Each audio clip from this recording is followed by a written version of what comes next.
Welcome to LeaderIQ, where we share the stories of leaders in brand and retail, so you can learn what led them to find success in their careers, while giving you an intimate look at how they made foundational decisions along the way.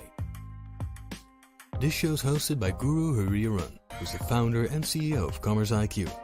Guru spent most of his career working as a leader at companies like Amazon and eBay, before becoming an entrepreneur himself. This podcast is brought to you by CommerceIQ, a company which Guru started in 2019 that has become the e-commerce operating system for brands like Logitech, Johnson & Johnson, Kellogg's, Mars, Duracell, and many more. If you're interested, check out commerceiq.ai to learn more. With that, let's get to the show. Today's guest is Esi Eggleston Bracey, Executive Vice President and Chief Operating Officer of North America Beauty and Personal Care at Unilever. Guru goes all the way back to Esi's early days, when Esi was a self-described math geek in college and on a path to becoming an engineer, before she turned to marketing and spent over 25 years at Procter & Gamble, culminating with her leading the merger between Coty and P&G's specialty beauty business. They talk through her learnings from taking a much-deserved sabbatical in 2017 and how that led to her current role at Unilever, where she's been for the past 4 years. Let's get to it. Here's Esi Eggleston Bracey and your host, Guru Hariharan. Welcome, Esi. It's just a pleasure to have you on this. I've been really looking forward to having this conversation, really looking to unravel some of the stories. You've been around the world and seen a thing or two. Really excited to learn from your experiences. So just as a quick sort of roadmap for the podcast today, we're going to go through it in 3 parts. We're going to start with your early life and values that you picked up on the way and defined you. And then we'll spend the bulk of our time on the professional story, your professional successes, your key decisions and failures and learnings and things like that. And finally, we'll touch a little bit about your personal life and are there any things that are interesting going on and any learnings from there also. Does that sound good? It sounds great. Thank you for having me. Excellent. Well, let's jump right in, Esi. Would love to just maybe start with your early life. Where did you grow up and what was life like growing up for you in Chicago? Yeah, so just as you said, I was born and raised in Chicago, Illinois, in a community called Hyde Park. And it's an interesting community in that it's a fairly diverse community. It's the neighborhood of the University of Chicago. And growing up there, my father was a math teacher and my mother was an attorney. And as an attorney, she was an entrepreneur. She always had her own business. And both of my parents had a big influence on me. My father, such that I was a math geek myself. I love math, problem solving. I'd ask my friends growing up to do their math homework, was quite advanced at math, and I just got that love from my father.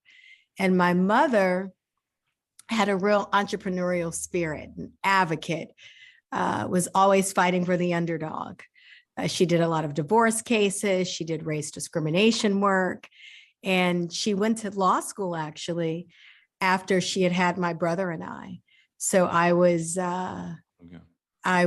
remember between the age of 3 and 5, we were there when my mother was in law school. We grew up in Chicago. She left Chicago to go to Champaign-Urbana, which is a couple of hours outside of Chicago. And my father wasn't able to go to Champaign-Urbana with her. So she was raising us, although she was married almost as a single mother. And me watching my mother do that when I was quite young had a big impact, as you talk about values. So that was kind of life growing up in this diverse neighborhood. My mother, this advocate, my father, this math teacher, which I should also mention, he was a coach of basketball teams. And he was in, would say, a lower income school as a teacher. Mm-hmm. And so he was essentially the father for many of his basketball players. So while we had a small family, it was a very large family because we always had his basketball athletes or students, I would say, at our home. That's a great upbringing. Like you very early on, looked like you had views into entrepreneurship, into math, into coaching, into a larger than life family. That's great. And also looks like there was a lot of hustle in the family. Looks like it's after having 2 kids, your mom decided to go to law school. That's quite unusual and must have been a lot for your mom. That is quite astute of you. There was a lot of hustle. And there were hustle, that was a thread, and something that I learned from this whole idea of create your own destiny. Because my mother, before she was a lawyer, she was also a teacher like my dad. And she just decided she wanted to be a lawyer, and she had already had kids. So the whole idea of, how do I become a lawyer after being a wife with children? What do I do? When my father wasn't able to leave to support her, she just almost naively just left and made it happen. And we would come back and forth between Champaign and Chicago, and it was just life. And she continued to overcome obstacle after obstacle. She passed the bar the first time, which was not common, and worked for a law firm, and then went out on her own, really without a plan. She just went for it. So very astute. I have the experience of my young life growing on, being full of that hustle. That's great. And outside of the hustle, the entrepreneurship, are there things that you look back and go, wow, that really shaped me? Any other lessons that you took away from, especially your mother, as she brought you up? Yeah, have you ever read the book, The Celestine Prophecy? Yes. So I read that many, many years ago, and I keep saying I'm going to read it again. I mean, I read it probably 25 years ago. But the whole idea of the gift that you are, the union of your parents, a lot of my lessons learned. So the hustle that we talked about was my mother, and my father was this free spirit. Okay. Just loved people, the life of the party, talk to any stranger on the street and tell him his life story. And like the lesson I learned from my father is just to live life vicariously, not to take things too seriously, have fun in life. Even though he's the math teacher, he did that for fun. And, like I said, he was the father of so many at Paul Robeson High School, and just welcomed everyone into our home. And, I learned that lesson and that kind of openness from him. Maybe not immediately, but as I've gotten older over the decades, just the spirit of vitality, esprit, live life to the fullest, where my mother is this advocate, this champion fighting for the underdog, work. And I got lessons in life, and I am a combination of both of those. That's incredible. Yeah, it almost reminds me of the karmic design that the Celestine Prophecy talks about. And looks like your karmic design was literally like 2 ends of the spectrum. So must have been a fantastic sort of balance in a way, or if you get bored on the one side, you're hopping on to the other side to live that life. Yeah, adventure. I like to dive, open water dive. Okay. Skydive, travel, explore. That's from my father. My mother would think, never. Why would you ever? I've lived so many different places, and that sense of adventure. But I'm also very disciplined in terms of, I studied engineering in undergrad, part of the math, but planful in terms of frameworks. Structured, and I'm also a big champion, a big advocate for the underdog, which is a lot of what I've done in my career as a beauty executive, but I'm more of a beauty advocate than I am a beauty executive, which really comes from my mother. That's great. And how did you decide on going to Dartmouth and take up engineering? It's so interesting. I chose Dartmouth because they offered a degree in engineering sciences. That's probably one of the 3 or 4 reasons that I chose it. There's some others, and I'll tell you about that as well, but I'll stick with this one for now. While I loved math, I also liked people. Talked to you about my father and how a free spirit he is. And I was also always curious about people, When I was younger, I loved astrology, the study of what makes people tick. Even in university, I was interested in anthropology and sociology and engineering sciences and a liberal arts degree. I have a Bachelor of Arts degree in engineering sciences is a unique combination because it affords you the opportunity to study engineering, but the flexibility to do liberal arts, excuse me, social sciences. And Dartmouth was the only school that offered that. After 4 years, you'd get this liberal arts degree. And then after a 5th year, you'd specialize. And I was also doing pre-med, so I would have done biomedical engineering and gotten a BE or Bachelor of Engineering. And getting the liberal arts degree, you have space to study these other things. And I liked that about Dartmouth. That was one reason I chose it. And that was more the rational reason. There were also some irrational reasons. You know, growing up in the city of Chicago, and while I traveled quite a bit out west when I was younger, because my grandparents lived in Los Angeles, I hadn't spent much time outside of an urban environment. And Dartmouth's campus is simply beautiful. It's the opposite of an urban campus. You know, it's a little cocoon away from everything, with beautiful trees and mountains in Hanover. So that was appealing to me. There was something about it that was a bit of an escape. And then the other, I didn't know much growing up in Chicago about Ivy League schools. I assumed I'd go to my state school, local school. I had this fantasy of maybe going to Tulane, which is, I probably saw a pamphlet about it. And after taking some of the standardized tests and other schools start to write you, I thought, you know, those schools aren't going to accept me. They just want my application fee. But because they have the opportunity, I can't turn that down. I'll apply to all these schools. And yeah, it's a racket, but it is what it is. And then I got into all these schools, the Yales and the MITs and the Browns of the world. And I was quite stunned and surprised and unexpected. And at that time, of the top schools, Dartmouth was ranked number 10. It was lower than many of the others. And there was something about it that made me feel a little more confident that I could do it, because honestly, I was insecure. So I thought, well, I should go for it. I like the campus, as I mentioned. I like the engineering sciences curriculum. Maybe I can do it if it's number 10 of the top 10, because I hadn't ventured out. So those were some of the few reasons. But, you know, at the time I didn't articulate that because, you know, my parents would have thought that was ridiculous. Right?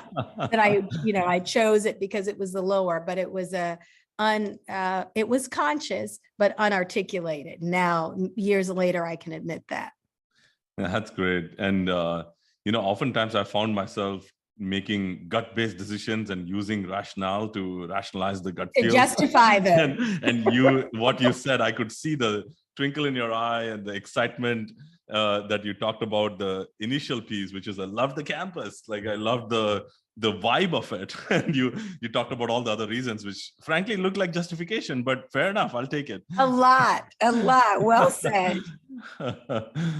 That's great. It looks like you then, after a lot of dating, a few things here and there, arts and BE and pre-med and things like that. How did you end up at P&G as your first job out of college? That is another really interesting story. So when I went to Dartmouth, I set out to use that as a stepping stone to ultimately receiving an MD, PhD in biomedical engineering. And you could say, what was that about? Again, very similar to what you said, you know, how you justify things. Early on, I always knew I should strive for something that hadn't been done before. And I remember reading somewhere that there weren't, and this was years ago, that there weren't any women, and certainly not any Black women MD, PhDs in biomedical engineering. I thought, oh, that's something good to strive for. And because I liked people, not knowing a lot about professions, that if you like people well, you should be a doctor. And I love numbers, and I knew I didn't want to be a math teacher. Even though I got math from my dad, I didn't want the life of my dad. And so let's be practical. I thought that's engineering. And so I came up with this biomedical engineering and researched it. So I went to Dartmouth, and that's why I was doing pre-med, and I did all these internships. And I did an internship at Argonne National Labs, and I worked with lab rats and cut them up. And I did all these internships. And after doing that for 4 years, I thought, I don't really like this. I spent time at the medical school at Dartmouth with a Professor Collier, who is a biomedical engineering doctor, a PhD doctor. And I didn't like it. I didn't like I didn't like that. I didn't like lab rats. I didn't like sick people. I didn't even like biomechanical engineering. And I thought, now what am I going to do? So I thought I would go through corporate recruiting, which is what everyone does, at least in my day, consulting, banking. And I got a call when I was in my apartment. And at that time we had answering machines. And I picked up the phone, even though I shouldn't have, because I was just in the apartment for a second between classes. And someone from P&G called me and said, will you come to my information session? We're recruiting for brand management, blah, blah, blah, blah, blah. And I just said yes to get the person off the phone. And because I said yes, and I'm someone that almost always does what I say I'm going to do, I think that's very important. I showed up to the session late. I didn't say I'd go on time, but I thought I'd pop in. And what I saw was a career that could be interesting, at least as a break, as I was trying to figure out what I would do. And they talked about being thirsty and curious about people, problem solving, numbers, and teams. I loved leading teams at school. So I was president of my sorority and a whole bunch of other things like that with groups and teams. And that's how I learned about P&G. That's how I learned about brand management. And I said, oh, let me go after that. And I ended up getting the job. But there's a lot more I could tell you about this. I said, let me go after that profession. And I applied so I did research to say who would take undergrads and in a city that I'd be more interested in than Cincinnati, Ohio, where Procter & Gamble's located. And I learned that there was an opportunity in Chicago at a company called Quaker Oats. And so I pursued both of those. And I ended up getting the job at P&G and not getting the job at Quaker in the end. And when I got the job at P&G, the interview process I used as practice for the Quaker job. And I just wasn't that, I'd say risk averse. I thought I had nothing to lose. So who I was in the interview was fully myself, open, unfiltered. And I ended up getting the job. And I thought, wow, I guess I have to move to Cincinnati. So that's how I ended up in brand management, how I started out at P&G, now more than 30 years ago. There's something about this being unleashed about things and not having too much encumbrance about what the outcome is going to be, right? And so that leads to just being yourself and doing a great job. Well, that's being a great yourself story. and taking risk. I mean, I remember the interview question that I got. It was a marketing director at the time. I remember his first name was John. I can't remember his last name anymore.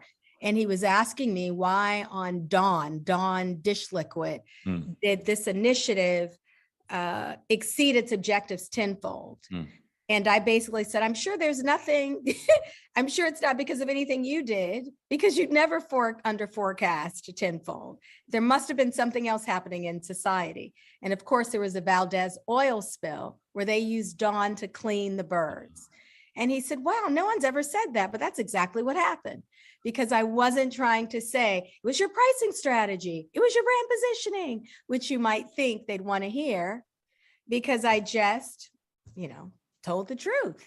So there is something about the risk taking, being yourself and being straight, that has made a difference, not just in that moment, but so many times in my life. Has that continued in your life as mid and mature stages of your professional career?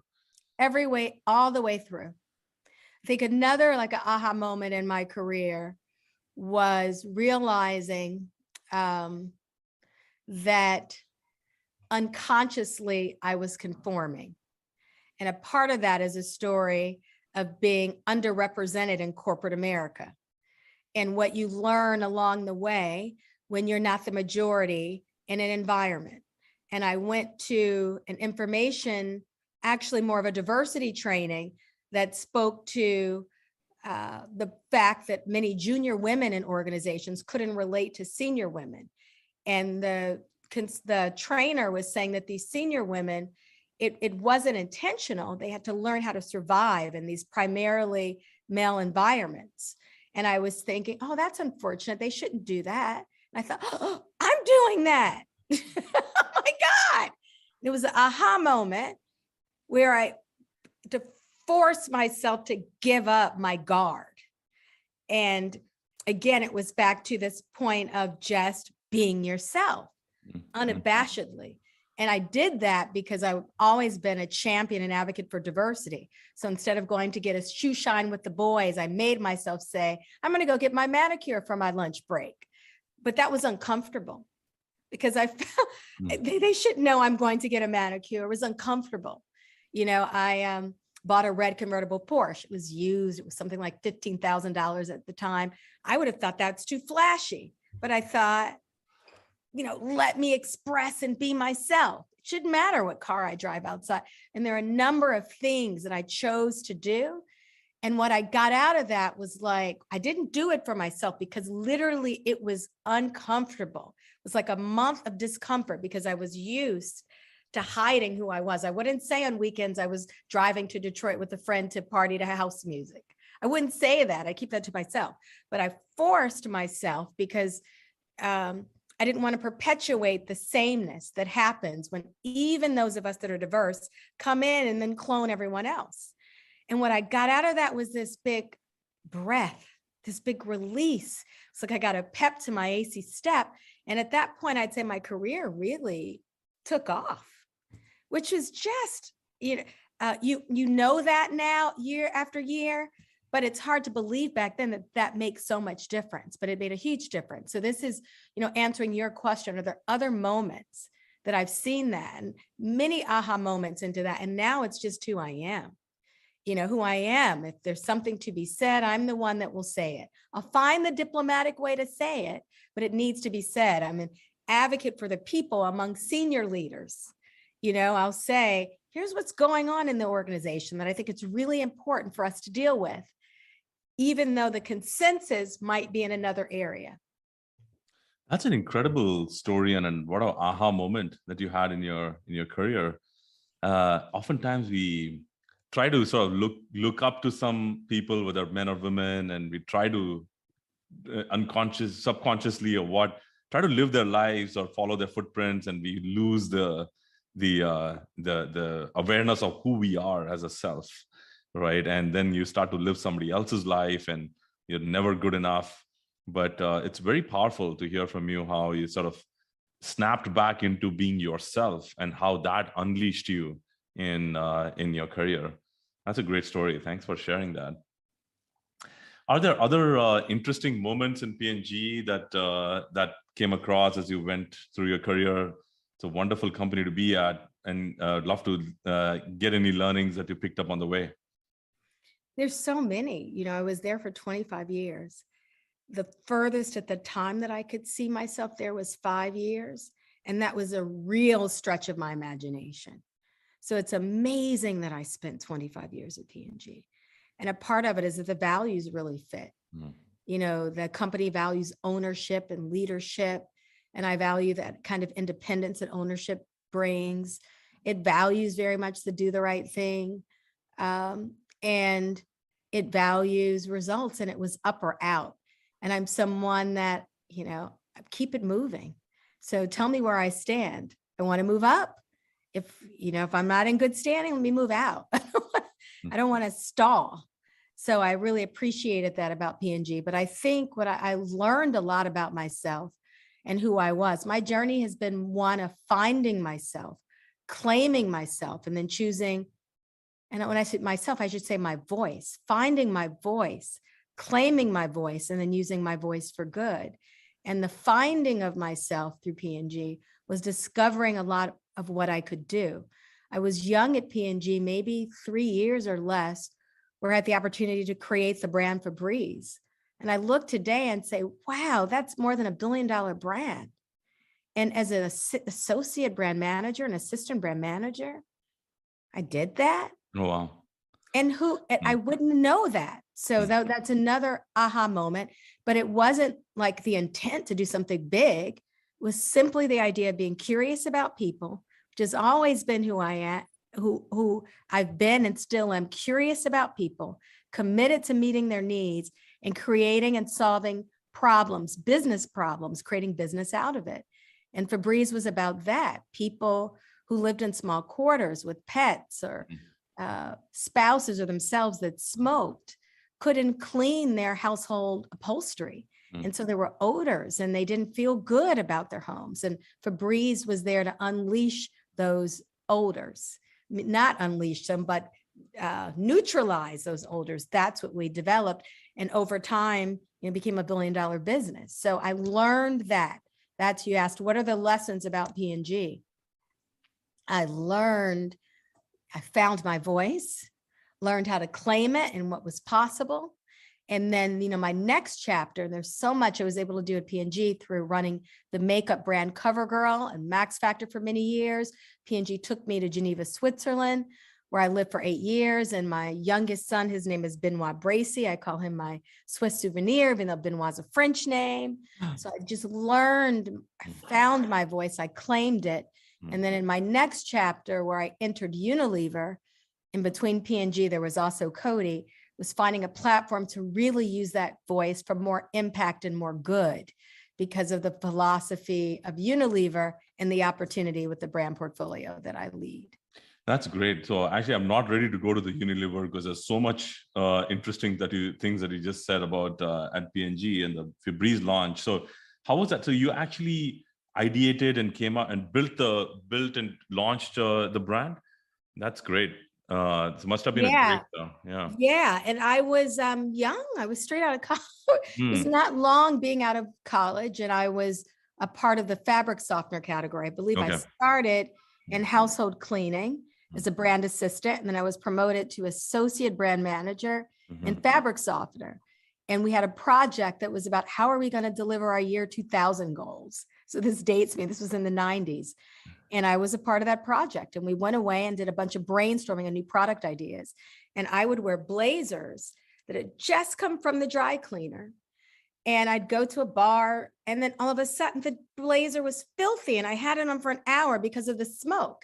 And I remember brainstorming in this session, the idea of adding freshness to clothes that aren't really dirty. That's where Febreeze came from. And the molecule cyclodextrin, which is a starch molecule, was reverse engineered from something that released freshness or fragrance from fabric softener to trap, encapsulate these odors.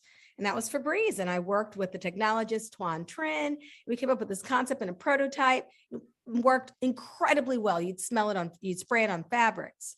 And then we learned that the big opportunity was not clothes, but upholstered fabrics. And so I came up with the brand name. At the time, it was Febreeze with an A. And then once it went into test market, Colgate-Palmolive said P&G was infringing on Fab.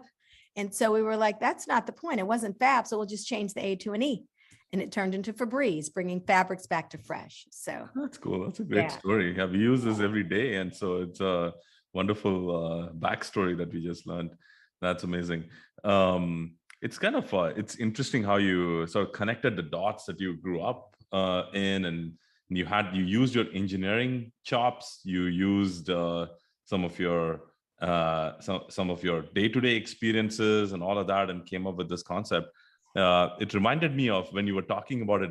It reminded me of this not a podcast, but a YouTube video that the other day I saw. What Steve Jobs talked about how he came about inventing the iPhone, and he talked about the story of quote unquote connecting the dots from the back, looking all the things that one has done to get to the next stage. Don't think about person A or person B, but actually look within yourself, and there are answers. So it's kind of I had a bit of a philosophical moment when you were going through that story. So thanks for sharing that. How was it like coming up with working at a P&G, which is obviously a behemoth, and coming up with incubating a new product, coming out with it, when you already have like Tide and Old Spice and all these like big brands which are creating billions of dollars of revenue. How did you go about coming up with a new and launching it and making it real and getting budget for something new? Yeah, I think so much of that was luck. Everything happens for a reason. I was in the fabric softener category, and there are different divisions. So you mentioned Old Spice at the time was a completely different business. And it was really, at that time when I was doing Febreeze, it was a non-brand. It was the old fashioned Old Spice. I came into Old Spice later in my career and had the opportunity to revive that, but still at P&G. But I was in soap and in fabric softener. And it was my general manager who said, I don't see how we're ever going to deliver the numbers the company wants us to do. We need new business. And I volunteered myself to go off and brainstorm the new business. And I did that part-time. I was also the associate brand manager on Bounce. I had a day job. And at that time, you're reminding me, just through your question, I had 4 other hobby projects. I had a project, this codenamed Acorn, which was launching fabric softener and hand wash markets. And so I got to travel all over the world to look at markets where people were washing clothes by hands, no machines, and the impact fabric softener could make on their lives. So, I just volunteered to do projects that were interesting. And I took them on top of the core, and they became something. And then again, I was open when asked, what do I want to do next? I said, I love this new work. I'd love to do it full time. And so my general manager at the time obliged, and I was allowed to do that full time, but not for that long, because I did that as an associate brand manager. My first brand manager job was a new business because I'd asked for it. It lasted for maybe 6 months or a year. And soon they said, we can't afford this investment in new business. We need to move you to the core business. And I became the brand manager in Comet. But then they set up a whole group that was about new business development, and they launched Febreeze nationally. All the work I did with Febreeze was into test market, the fundamental design work, and they ran with it. So that's a long story. Into a bit of it was luck. And the other part was like raising my hand to do extra stuff and then leaning into what I really enjoyed most and asking to do that. That has been one of the, maybe if you ask me what has been like a common trait of folks that I've had on the podcast who've been successful in CPG companies, it's exactly what you said. One thing that you said, which is raising your hand. Like it's believing in yourself and raising your hand and going out. One thing also struck me, you just very quickly breezed through, no pun intended, that you had 4 side projects or hobby projects that you were running, and you wouldn't like there was clearly a lot of hustle going on in the beginning portions of your career, and you're trying to get through that. So that's great. Now I do want to talk about your Old Spice experience. You later on became the GM to turn around that business. What gave your managers that confidence that you were the right person to take up that challenge? So the role at the time, it was actually a big job, and it was more than Old Spice. And this was another pivotal moment in my career. I'd been working in marketing, and before going into the deodorants category in Old Spice, I'd spent time in makeup on CoverGirl. And that was probably one of the biggest game changers in my career, was the chance to be the marketing director in the cosmetics business and lead CoverGirl. I loved every bit of it, because as a problem solver and a mathematician, people think makeup is super sexy. It actually is a lot less sexy than it looks. It's all about managing thousands of SKUs, finding the 80-20, managing non-revenue inventory with inventory on the wall. It's really a complex business.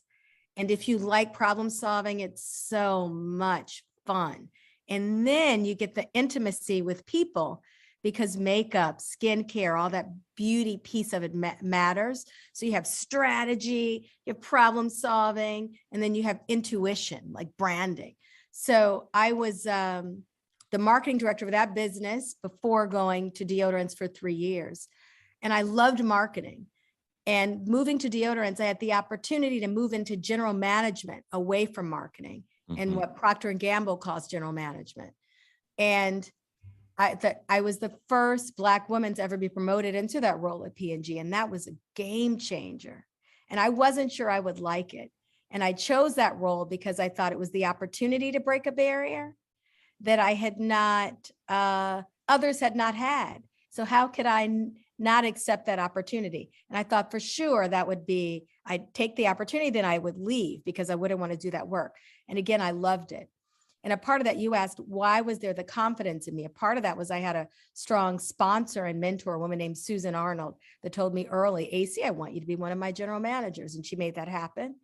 And the other piece was Old Spice. It wasn't a big coveted brand or business for the company. They didn't really care that much about it at the time. And Unilever, where I work now, which is a big competitor, had disrupted the business. They'd launched Dove deodorants into the US very successfully, and it knocked Secret off its shoes. They launched Axe into the US, and it like took the market by storm. And I came in at that time, and it was all about figuring out what we needed to do to get deodorants back to growth. And Old Spice was a part of that, reframing Old Spice. And the marketing director in that business at the time, who's now the CEO of P&G Beauty, really took Old Spice to the next level. But there are a few big things we did, which was premiumize Secret through the launch of Secret Clinicals, which became a huge thing in the market, revitalize Old Spice, which again, Alex took to a whole nother level. When she became the GM, when I left being the general manager of deodorants to go then be the general manager of makeup, which was my love and passion. So there was really low risk, but so with that, you're able to be bold and try something completely different, a totally new agency, Wyden and Kennedy, that Procter & Gamble hadn't used at the time, and just approaching it completely different, and stop having Axe envy, which was for a while, Old Spice, we had a bit of that, and to just embrace this old fashioned, seasoned reputation and become the seasoned experience, but humorous big brother. That's great. Got it. And was that how did that experience turn out? Were you guys able to turn the brands around? Absolutely. And Old Spice, one of my huge competitors today, continues to grow and thrive. I mean, it was a game changer. That changed the destiny of Old Spice. And it's been through many iterations since then, but that was the fundamental platform to drive the change. Very cool. And then you moved on to Coty. Was that a merger that happened at that point? It was a merger. Okay. One of the biggest mergers in beauty at that time. So P&G divested what it called its specialty beauty businesses, makeup, hair colorants, and prestige.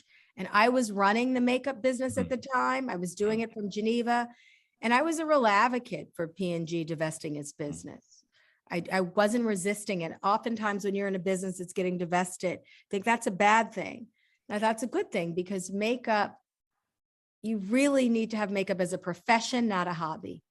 And the companies that are big in makeup, the L'Oreals of the world, it is a profession. Where P&G sells toilet paper, toothpaste, soap powder, paper products, and it has a beauty business. But makeup being really at the far end of that, what you need to be competitive, it was difficult to make that a priority and wasn't in its core. And A.G. Lafley, the CEO at the time, took that strategic choice to get P&G focused on the core. That has been a big part of its success. So P&G merged the makeup business and those specialty beauty businesses with Coty's and doubled the size. So it was a merger of equals. And at the opportunity before I officially retired from P&G, retired after 25 years, probably 23 years into it, I started working with Coty, almost as if I was working for them, even though I was on P&G's payroll, to integrate and bring together these businesses. And it was an incredible experience. That's great. And then you left P&G after that. Looks like you took a sabbatical after that for a few years. So I left P&G. So really the 2014 through 16, I was officially working for P&G, but more pragmatically, I was really working for Coty. Okay. And the deal closed, and then I became the president of Coty's consumer beauty division, which is their mass beauty business. And then the deal closed October 2016, and then in April I left. The end of that year, December, I decided to leave. Actually, it was January, and then spent 4 months while they found a replacement, and then left. And that point forward, I took a sabbatical. And as you talk about family, that was probably one of the next best things I'd done in my life at the time, because by then I'd had 2 children. Nice. One Well, boy tell us and more about it. yeah, Mm. one, I had my son Benoit while I was in Switzerland. I moved to Geneva to run the global makeup business when I was pregnant. That was not the plan, but that's how life happens. So, I was traveling all around the world, and I brought with me while I was pregnant my 3-year-old daughter at the time. And I would go through periods where, I always prided myself as mommy first. I would create these frameworks to help me spend more time with the kids, and I would spend at work in terms of travel. And just over time, that loosened too much. I remember spending a full month away from the kids when I was flying back and forth. And regularly, I would see them on weekends. I was working somewhere. I was on a plane. I spent 75% of my time on the plane. So the sabbatical was about resetting my life so that I wasn't away from my family. That's a bold move. That's a bold move to take, especially when you're like up and right and accelerating in your career, to actually put a quote unquote break and go on a sabbatical. How did you get the motivation to and the confidence to do it? It was difficult, I would say. One, I was exhausted because I'd been on this roller coaster for so long, and then managing through such a complex merger was physically exhausted. 2 was out of commitment to my kids who had been raised in Geneva. We were moving to New York, that they needed the support because they didn't know America, but America would look at them as Americans, and they needed the support of mommy. So it was really driven and motivated by my kids and my exhaustion. So it was less about being brave. It was more about just making a choice. But I was scared. Would I be able to find a job after? I had all these insecurities. Going from always on to being mommy, what does that look like? So I created 4 goals for myself. One was to use the time to figure out what I wanted to be when I grew up, and included in that was articulating and discovering my purpose. The other was to run the New York Marathon. So I trained for the marathon. The other was to support my kids and be mommy. And I wear heels every day of my life. I wore sneakers every day and took them to school. I was in the Parent Teacher Association, all these things I never did. And then the other was to get more sleep.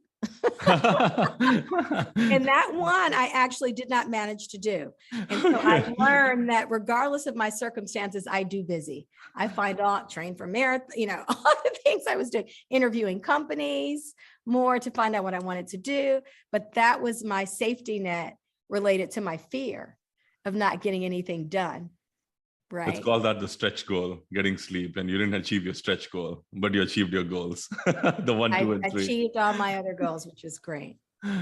That's very brave, I would say. Yeah, you didn't think about it as brave, but leaving something which is where up to the right and taking a forced break and going back. And of course, looks like you had a great time and in connecting deeply with your family and stuff like that. How has life changed since then? Which is, now you've gotten back, you're again in a up to the right career at Unilever, which I'd love to unravel a little bit, but has the parental life and the balance changed since you took a sabbatical?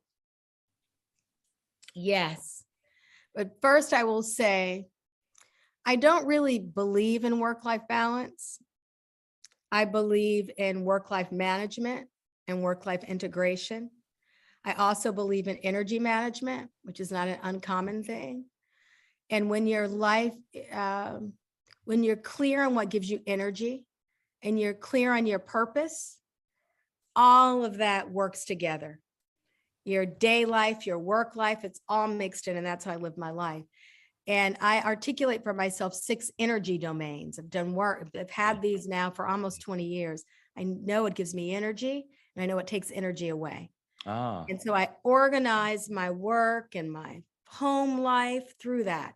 And it was also out of that I chose the sabbatical, because I could see where I was losing my energy. And I had one of my energy domains is called Smile High. And that's for my kids to be confident, fulfilled in their own skin, and me being a part of that. And, I was lacking in that smile high. With all my travel, I could see the impact that was having on my son, who was 6 or 7 at the time. And I wasn't there during the week.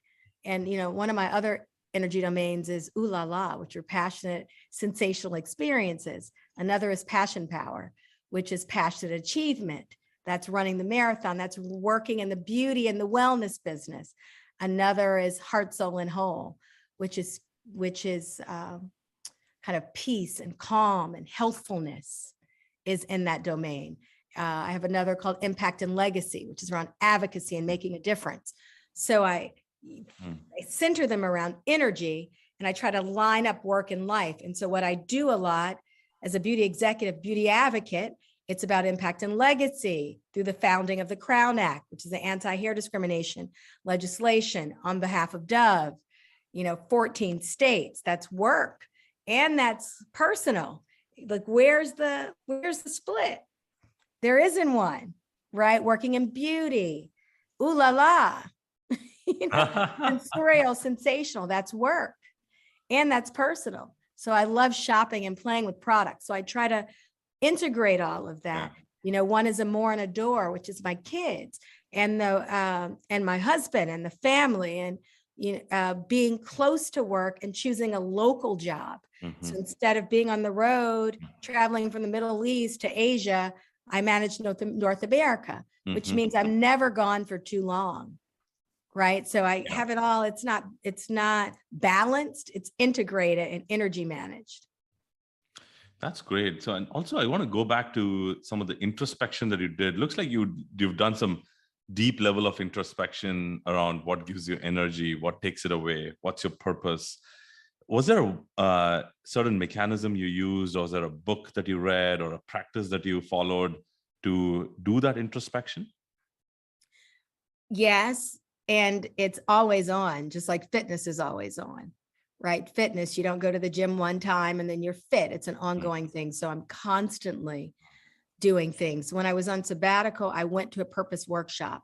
Okay. It's so interesting at Unilever, we encourage and offer for all of our employees purpose workshops. I didn't know that, but I happened, an ex-P&G colleague started a business and contacted me and said, Esi, we do all this training. Are you interested? And I looked at the training. I thought, purpose workshop, I'd love to.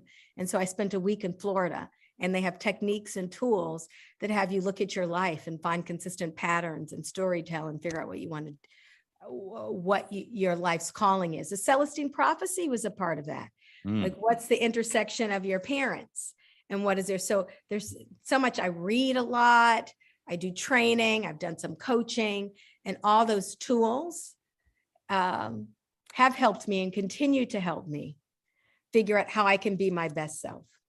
And is that also, as you said, it's also a refresher that you have daily or kind of regular mechanisms to remind yourself and put yourself back on track and make corrections?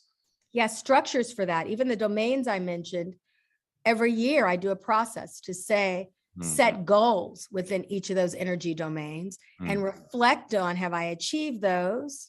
And some of those are things to do, and some of those are ways to be. And then I make a declaration of what the next year will be. So it's a version of New Year's resolutions, but they're not resolutions. The focus areas in the spirit of that. And so I use tools, and I try to systematize my purpose. My purpose, I call it breaking barriers and inspiring our collective greatness. And I look back, where did that come from? I've interviewed people, and I went through that process. I asked people, who was I for them? And I would consistently hear the same thing. Well, Esi, I didn't know I could do X, Y, Z. You motivated me to do, and I never set out to do that. And I would have never been able to or say that. That sounds like I take myself too seriously. Who am I to inspire someone's greatness? I would never say that. But going through this workshop and that process allowed me back to the claiming my voice, to claim that with confidence and say, oh, that's what I'm here to do. That's amazing. Yeah. So it's great that you actually very nicely and very succinctly put your purpose down. So it's kind of, does that serve like a good guiding, sort of a North Star for you when you're looking for answers and looking for different directions and all that? Yes. Okay. that along with the energy domains, Oh, who am I mm, for the world? And so in terms of decision making, thinking about weighing options, or if I'm feeling a little stagnant, I mhm. reflect on what will bring me out of that. Very profound, very profound. Not many of us have gone through something like that. So it's very inspirational. Now moving on, you went from a sabbatical, and why did you stop your sabbatical? Looks like you were having a lot of fun and doing a lot of stuff. You eventually landed at Unilever. What made you make that decision? Yeah, I'd planned for my sabbatical to be a year and a half. And why? Mm, One of my goals, of course, was to land the kids in New York, mhm, back into America, into schools. So I wanted to get through a full school year and then have another summer with the children. It ended up being less than half of that time, for about 7 months. And that was because of the first goal was to use the time to figure out what I wanted to do next. And so instead of interviewing for jobs, I used the opportunity when people were reaching out to interview companies across industries to figure out what I wanted to do. And through that process, I'd say I discovered Unilever, which is odd because Unilever is a company that P&G competes with and did across my 25 years. I did less so because when I left P&G, I was running a makeup business, and Unilever didn't have a mass makeup business. And then the other thing was that when I worked for Coty, it was unlike P&G that at the time was promote from within. So you're only with people that have P&G as a professional experience. Coty, I work with a lot of Unilever colleagues, et cetera. But I still had a view of Unilever through the lens of P&G. So I thought of Unilever one way, which you could imagine a competitor has a view, Right. competitor, and is often a narrow sense, a biased sense, I'd say. Correct. We all have that. That's not unique to P&G, but that's how you look at your competitors. So this isn't to say anything about P&G negatively. It's just the nature of the beast. And I got to know Unilever through happenstance. Networking. They had a job opening. They'd reached out and said, "Oh, I think she'd be good to run this job and do this job, or we'd like her." I thought, why would I do that? I work for P&G. Why would I go work for Unilever? And then I discovered people and the purpose of the company. And what I discovered was I was also considering doing non-for-profit. 25 years I'd retired.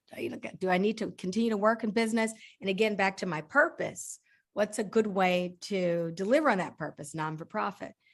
And what I discovered from Unilever, it's a company that truly believes the purpose of business is to do good in the world. Mm-hmm. And when you do good in the world, you profit. And with profit, you can do more good in the world.